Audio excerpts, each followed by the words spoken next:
1.2 जीविका का संकट कैसे उत्पन्न होता है। सबसे पहला यहाँ कुछ ग्राफ आपको दिया हुआ है, इसे आप समझें। जैसे खराब फसल के बाद 2 घर खाली है और अब गरीब गुरबा पाव रोटी नहीं खरीद पाएंगे।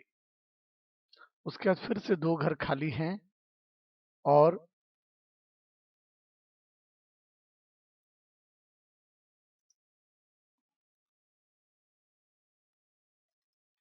यहाँ महामारी और कई घर फिर से खाली हैं। इसको हम लोग ध्यान से देखेंगे कि किस प्रकार से हम लोग ये जीविका का संकट का चक्र कैसे पूरा करेंगे। ये देखिए चित्र, यहाँ जीविका संकट का चक्र। यहाँ पर नीचे क्रियाकलाप में कुछ शब्द आपके लिए दिए गए हैं, इन शब्दों को आप ध्यान से देखें। नीचे दिए गए शब्दों में से सही शब्द चुनकर चित्र 4 के रिक्त स्थानों को भरें। खाद्य दंगे, अन्नाभाव, मृतकों की संख्या में वृद्धि, खाद्य पदार्थों की बढ़ती कीमत, कमजोर शरीर। जैसे है खराब फसल हुआ, उसके बाद क्या स्थिति उत्पन्न होगी। खराब फसल होने के बाद अन्नाभाव,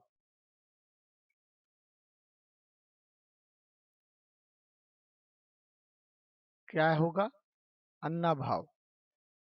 ठीक, उसके बाद फिर क्या होगा, खाद्य पदार्थों की बढ़ती कीमत, खाद्य पदार्थों की बढ़ती कीमत, जिससे क्या होगा कि अब गरीब गुरबा पाव रोटी नहीं खरीद पाएंगे। यहाँ से यहाँ देखिए, इधर से खराब फसल, उसके बाद अन्नाभाव कि अन्न का अभाव हो गया। उसके बाद क्या हुआ, जब अभाव हुआ और जनसंख्या बढ़ गई तो क्या हुआ, खाद्य पदार्थों की कीमत बढ़ती गई, जिससे कि अब गरीब गुरबा क्या कर पाएंगे, अब वो रोटी नहीं खरीद पाएंगे। इसका असर कहाँ पड़ेगा, ये 2 स्थितियों में पड़ेगा। ध्यान से देखें तो पहली स्थिति क्या होगी कि कमजोर शरीर, ठीक है, कमजोर शरीर होगा। दूसरी स्थिति क्या होगी, खाद्य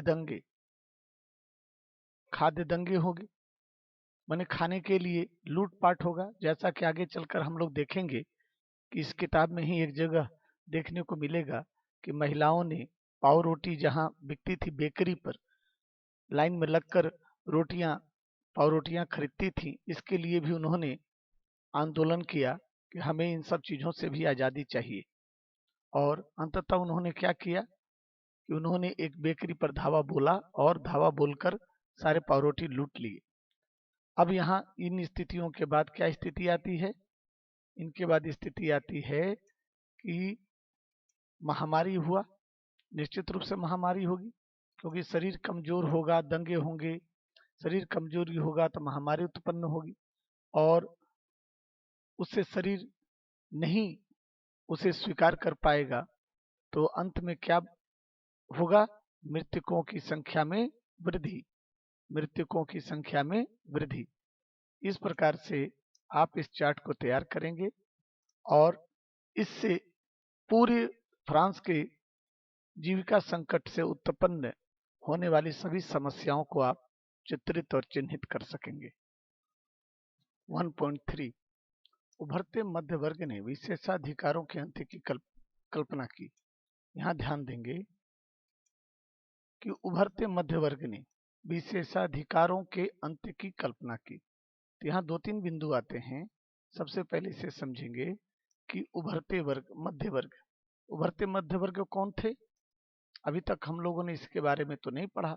हम लोगों ने अभी तक पढ़ा था किसे, first state church, second state कुलीन वर्ग और तीसरा मजदूर वर्ग, किसान और कुछ जमीनों के मालिक, व्यापारी आदि, कारीगर, ये सब थे। तो उभरते मध्य वर्ग कौन थे, तो आपने अभी थोड़ी देर पहले पढ़ा था ना कि जनसंख्या बढ़ी, 2.3 से 2.8 जनसंख्या हुई और जनसंख्या बढ़ने के बाद स्थितियां ये हुई कि कामगारों को फैक्ट्री में खाद्यान्न के लिए काम करना पड़ा। और उससे जो काम करने की जो एक नई शक्ति पैदा हुई, जो एक समूह पैदा हुआ, उसे ही मध्य वर्ग के रूप में देखा गया और उससे पहचाना गया। अब यहाँ दूसरा आता है विशेषाधिकारों के अंत। याद है ना, विशेषाधिकार का अंत किसे विशेषाधिकार प्राप्त था? चर्च को था, फर्स्ट स्टेट और सेकंड स्टेट, यानी कुलीन वर्ग और चर्च को था, जिसमें कुलीन वर्ग को अतिरिक्त विशेषाधिकार भी था। और वो सारे विशेषाधिकार क्या थे? जन्मना थे, यानी जन्म से ही थे। ठीक है ना? तो अब ये पूरा मिलाकर क्या नया बिंदु आया कि जो जनसंख्या बढ़ी, अब जनसंख्या शुरुआती की जो पुरातन समय की जो जनसंख्या थी, वो तो सब टैक्स वसूल करने वाले को टैक्स देती थी, लेकिन ये जो उभरता हुआ वर्ग था वो अपने जो स्वामी थे उनके विशेषाधिकारों के अंत की कल्पना की, यानी शुरुआत हो गई एक नए आंदोलन के विचारों की। पहले भी कर बढ़ने एवं अकाल के समय किसान और कामगार जो विद्रोह कर चुके थे, ठीक है, परंतु उनके पास सामाजिक और आर्थिक व्यवस्था में बुनियादी बदलाव लाने के लिए साधन एवं कार्यक्रम नहीं थे। ये जिम्मेदारी तीसरे स्टेट के उन समूहों ने उठाई जो समृद्ध और शिक्षित होकर नए विचारों के संपर्क में आ सके थे। पता चला कि मध्य वर्ग कहां से आया? ये मध्य वर्ग जो है, ये जो मध्य वर्ग कहां से आया? तीसरे स्टेट में। ये मध्य वर्ग कहां से आया? तीसरे स्टेट के उन समूहों ने उठाई जो समृद्ध और शिक्षित होकर नए विचारों के संपर्क में आ गए थे। क्लियर हो रहा है? 18वीं सदी में एक नए सामाजिक समूह का उदय हुआ जिसे मध्य वर्ग कहा गया। अभी आप लोगों ने पढ़ा ना, 18वीं सदी में मध्य वर्ग का उदय हुआ। ये मध्य वर्ग में कौन आए? अभी हम लोगों ने पढ़ा था ना, ऐसे तृतीय स्टेट के ऐसे कामगार मजदूर जो थोड़े से पैसे भी कमा चुके थे और शिक्षा में वृद्धि उनकी हुई, जिससे उनके विचारों में परिवर्तन आया, जिसने फैलते समुद्र पारीय व्यापार, ध्यान से देखना, जिसने फैलते समुद्र पारीय व्यापार और ऊनी तथा रेशमी वस्त्रों के उत्पादन के बल पर संपत्ति अर्जित की थी।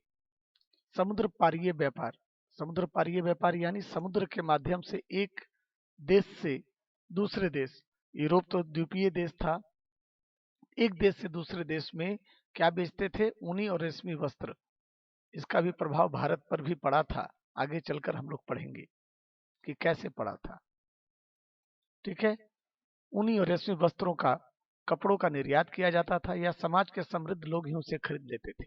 तीसरे स्टेट में इन सौदागरों एवं निर्माताओं के अलावा प्रशासनिक सेवा और वकील जैसे पेशेवर लोग भी शामिल थे।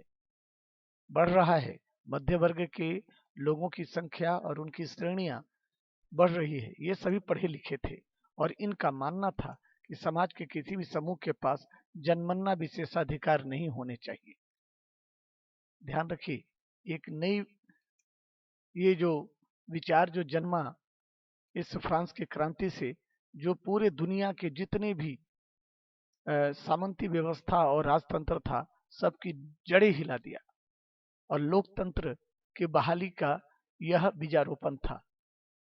किसी भी व्यक्ति की हैसियत, सामाजिक हैसियत का आधार उसकी योग्यता ही होनी चाहिए। स्वतंत्रता, समान नियमों तथा समान अवसरों के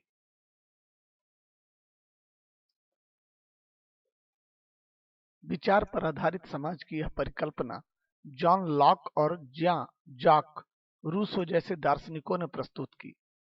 यहाँ भी ये फिर से एक महत्वपूर्ण बिंदु आपके लिए है कि पुनर्जागरण जो कहा जाए या फिर यूं कहा जाए कि जो क्रांति के लिए जो जागरूकता आई, वह केवल पैसे कमाने से और टैक्स के बोझ कारण से और महंगाई बढ़ने और खाद्य की अव्यवस्था होने से ही यह विचार नहीं पैदा हुए। शिक्षा का विस्तार हो रहा था, दर्शन